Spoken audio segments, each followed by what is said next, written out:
Hello, everybody. I am so freaking excited right now because we are launching the One Fear Per Year podcast with someone that I met not too long ago and just instantly fell in love with. And you are going to love her too. And we are doing this podcast because I truly believe that life is so much better, so much sweeter, so much more amazing right on the other side of our fears. So, we are going to learn how to tackle them, how to face them, how to walk through them hand in hand, one with another. And so, Britt Frank, thank you so much for joining me as my very first guest. It's so good to see you again. I've been looking forward to this for weeks. Hello, hello. Hello.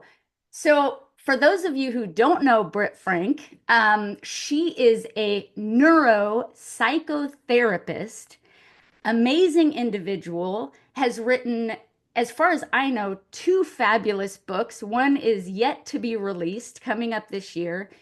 And I want to dig right in to fear because I read something recently, and I want to see if you agree with this, that when we are born, the only two fears that we have are the fear of falling and the fear of loud noises. And then as we go through life, we start to develop more and more fears. Is that kind of along the lines of what you know about fear? I love this topic so much. So, in theory, that sounds like it should be right. But what we know about fear and generational trauma and all the things is that, if every single one of your relatives was bitten by a snake, if your mom was, and then her mom and her mom and her mom, then likely when you pop out, you're going to have a built in pre wired fear of snakes. Most of us have that anyway. But generally speaking, fear is something we acquire as far as what our specific fears are. But whether or not we're only born with two versus is it a generational genetic thing? It's like, I don't know, but fear sucks and we all have to work through it regardless of its origins. So I'm so glad you're doing this topic.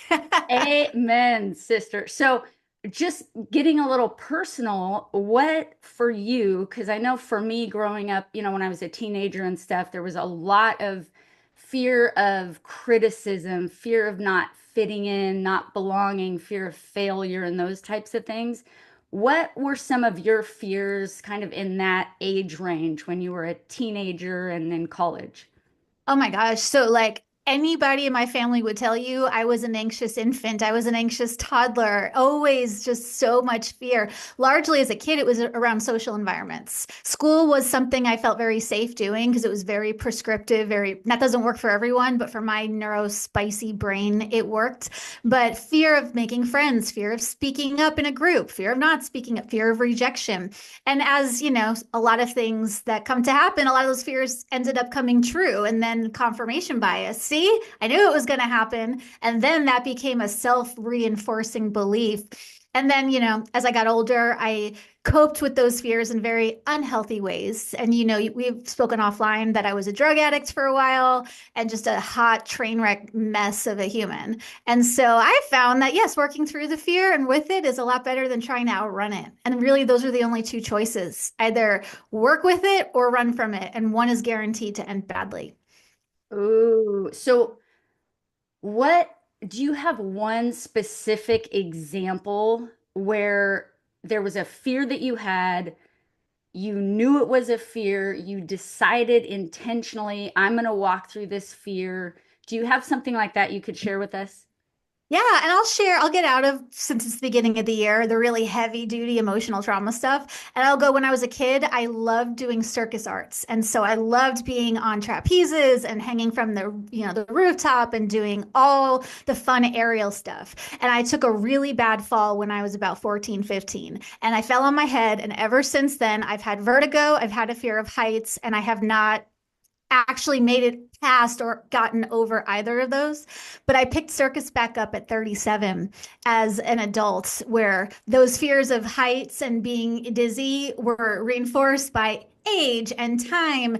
And now I am performing a solo this spring, very high up, spinning very fast on a spinning hoop apparatus in a very tight leotard. So all of the body fear that just come along with often being a woman in this culture and heights and spinning and being in front of people.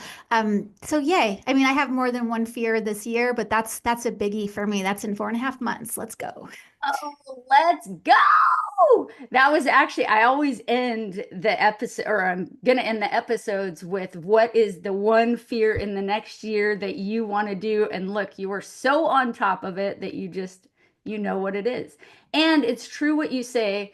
I've received some comments like with my TEDx talk about the fear, like, well, wait a minute, one fear a year, that's, too much time and all of that. And I do agree that once you build the momentum of doing it, you're just going to keep doing stuff, right? Because it feels so amazing. You feel accomplished. But I think the idea with the one fear per year is just the intentionality. Like I can tell you're being very intentional about this. So picking that one thing, being very intentional, and then moving through with it. So congratulations. I cannot wait to follow that. Is there a way for us to see you? And yes, and as far as the one per year, that goes along with the neuroscience of change and how brains brain. And our brains don't multitask. Even the best, I'm a great multitasker person. If you look at what their brains are doing, we're not wired for multitasking. So I've got my one fear, the circus fear, and I'll post pictures of it on my socials. So you will see me spinning fast and up high intact this spring. It's coming soon. But I'm not really going to focus on a whole lot other than that. And then and again, after you build momentum, it's easier to add more. But I'm with you. Brain's like one thing at a time. And then once you get going on the one thing, you build the momentum. And then my new book comes out a week after I perform. So, fear. Yay, let's do it. Let's embrace, and that's what's so important about hanging out with other people, like-minded people who have kind of that same vision of it. Because just listening to you, I'm re-energized, like reinvigorated to do the things. Because fear is, I mean, it's fear for a reason, and it keeps us stuck. Like I know I call it the prison of fear because I felt like that for so many years. Now, I have a question about you being an anxious child and then what you do now. Was there a correlation? Like, were you looking for ways for your own personal life to feel less anxious and more peaceful? And is that why you went into this type of industry that you're in? Being a mental health professional, like many Yes. people, I came to this work from doing my own work. I was in the business world. I was in the TV production world. I was in the fashion industry. I've done a lot of random things, most of them at a mediocre level, before I found my passion, which is let's talk about how to drive our brains so we can work through things. So, yes, I did come to this work.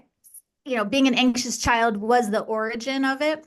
And I think it's important as both a therapist and a human to name that just because I'm a trauma specialist who has studied the brain does not mean that I no longer have anxiety around around social relationships. I have them and they're great. Around doing things. I do things and it's really fun. But the anxiety is still there. And so I think the trick isn't to banish it or get rid of it, but it's sort of like having an employee you can't fire. It's you're going to have these fear parts of you, so let's learn to work with them. The giant HR department of your brain needs to get on board and come up with some team strategies so we can move through it instead of being stuck by it.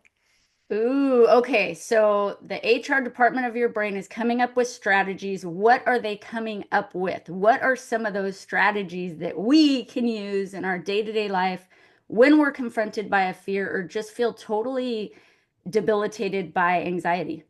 Mhm. And, anxiety is the physiology of being stuck, fight, flight, freeze. When you're in freeze, you're literally physiologically stuck.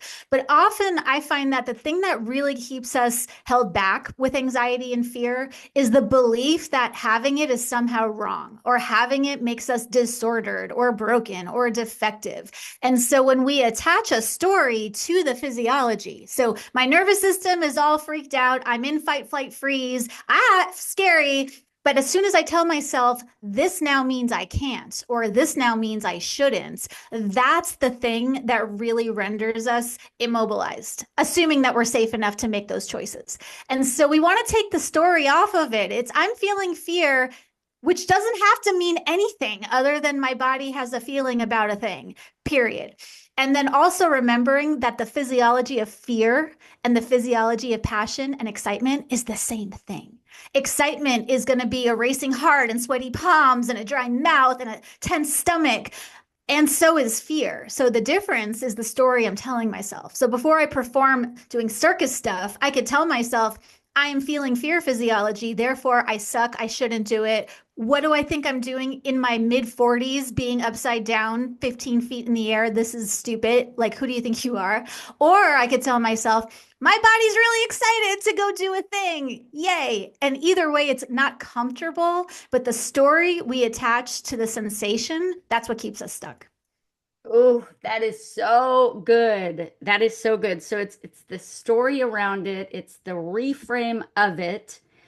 And then what other tools do you ever use? Visualization, deep breathing, meditation concepts when you're facing a fear like right before? I actually don't. And it's not that they're wrong or bad, but for me, trying to take a deep breath when I'm feeling all of that makes me feel like I'm fighting myself. My body doesn't want to deep breathe when I'm freaking out or excited or scared. So I try to lean into the physiology and then I work with the story instead. Instead of telling myself, oh my God, you're going to fall, you're going to fail, everyone's going to reject you, it's going to be terrible. It's feel the sensations and then remind myself, yeah, this is new, this is scary. And I have everything I need to safely do this. I have everything I need. I am prepared, assuming that's true. Like I wouldn't walk onto a theater stage not having trained my butt off. And so it's feel the sensations and then separate those sensations from the story. So I sort of let those sensations hang out and I just introduce a new narrator in my head. One that says, "Yeah, this is going to be a little horrible and it's going to be okay. This is what we've trained for." Totally. So that's the mental side. Do you do anything physically? Because I know, like Tony Robbins, for instance, what he does before he goes out on stage, with jumping around and getting like real pumped up, which seems to be kind of along the lines with what you're saying with working with your physiology. If you're feeling like all that like adrenaline, then you work with the adrenaline. Do you do anything like that? I have a really fun brain hack that is weird, but it works. And so what I do is I take really, really strong smelling essential oils and not like off-putting. I usually use eucalyptus and I put a dash of it in your nostrils because as you're panic breathing, your brain is going to smell that and being able to smell pumps your brain's brakes. So think of if you were being chased by a lion and you're running for your life, you're not going to be smelling the flowers on the side of the fields. So all non-essential sensory things go offline. So the very act of being able to smell something strong tells your brain we're not being attacked by a lion. See, because we can smell stuff. And then that's a natural brain slowing down, pump the brakes little trick. And so you'll always find me with essential oil dabbed in my nose. Again, it's not pleasant, but it works. I love that. And let me tell you, I've heard of a lot of things around this, and I've never heard of that. And that is like a brilliant hack because, yeah, and just the scent itself, I feel like there's something calming about that probably or There's whatever. So research about that. Yeah, lavender research has shown lavender calms your brain down a little bit, unless you were traumatized in a field of lavender. That's different. But any pleasant smell will work. Lavender and eucalyptus have some research behind them, but it's anything that triggers a sense of smell is going to slow your fear response down. It's a weird one, but that one can help. and isn't it interesting how a lot of these tips, tricks, hacks, and things are simple? Like they're simple things to do, uh, but they're sometimes not easy. It's just kind of like the consistency, or we fight it, or whatever the thing is. But it's like, staying hydrated, moving our bodies, like they're always available and accessible. Just sometimes we choose not to really tap into it. So a question that I want to ask everybody on this that comes on this podcast, and there's no wrong answer, but in your mind, when you think of the word fear and what all that, the connotations, what that entails, and you think of an exact opposite word, what would that exact opposite word of fear be for you? Oh, well, if we're going with just word association, the opposite would be trust. And explain a little about that. hmm And I'm really big, and my whole body of work is really big on not fighting the things that keep us stuck. So fight fear and banish fear and kick it to the curb. It's like, no, fear is actually just your brain trying to keep you alive. So it's not that fear is bad, but trust can be built through consistency and practice. And that's where meditation and deep breathing and circus training and conditioning and doing lots of pull-ups and whatever else that can build the muscle of trust. So rather than trying to get rid of fear, we want to up the dials on what people, places, thoughts, or things will help me feel more trust in myself as I'm about to go do the thing. So if you're a skydiver, probably learning how to pack a parachute would be a great skill to develop to build self-trust. If you're wanting to launch a company, do you know how to do a P&L statement? I mean, there's a lot of ways that we can amp up trust, but when we get so focused on how to dial down fear, we miss all of this awesome stuff that we actually have control over. Because fear isn't always in our control. Our bodies have been keeping us alive for a lot longer than we've been conscious beings who have spreadsheets and iPhones. So rather than dial down fear, let's dial up trust. Oh, so beautifully stated. What is one specific way that you have dialed up trust for yourself in your own life as you've been navigating all this fun stuff? Oh, so much fun. So much fun. I'm really big on coaching, and you can get coaching for anything. I'm not a sports athlete, but if you're not an Olympic athlete, whether you're trying to run a business or losing weight or doing a weird hobby, even if you're like, I want to learn to crochet or whatever, get a coach, because I don't always trust my own judgment when it comes to my skill, my capacity, or my readiness. But when I have a coach that I can trust, who's an expert in the thing that I want to do, when they tell me, no, you're ready for this, or no, you are so not ready for this, we are a good 6 months out before we're even going to try doing that, that helps build trust. So it's sort of outsourcing the job of self trust to a coach until you can hold it yourself. And as a therapist, my job often is holding people's self esteem and self efficacy and self trust until they know that they can do it for themselves. Ooh, it's like a friend of mine says, seeing the light or carrying the light of somebody else until they can see it for themselves. Because, yeah, That's sometimes, yes, we don't really see it, but then when we have people in our corner, that accountability, the encouragement, and that's amazing. I love that. So to wrap up, oh my goodness, this just flew by, and I knew it would because you are so insightful, and I'm taking notes, and this is brilliant. What to leave me and our listeners with just a piece of advice, whatever it is that just is coming to you that you really feel like people need to hear right now coming into this year. This is my favorite, and I'm really pushing this message hard this year. And it flies in the face of conventional wisdom, and it's this: when it comes to fear, stop asking why questions. Now, start with why we know is brilliant business development advice. I'm not talking about business development. I'm talking about if you're trying to get past a fear, why am I so afraid of it? Why am I stuck? Why can't I do the thing? Don't ask why. You don't walk up to a burning building and ask, why is the building on fire? You get the people out. And so rather than asking why the fear, ask what are my choices? What are the people, places, thoughts, or things that I have control over in this moment to help me? And so my marching orders for this year are no more why questions. Why just makes you more insightful, but you're still stuck. So I can tell you why I'm afraid of a thing. I fell on my head when I was 15. Now I'm afraid of heights. Cool. Now I'm still afraid of heights. No, no more whys. Ask what, ask how. Oh, the quality of the question, right? The quality of the question. That's so great that you said that because in my own life, I'm working on listening better, active listening, presence. And man, the quality of the question is huge. So thank you so much for seriously blessing us, honoring me.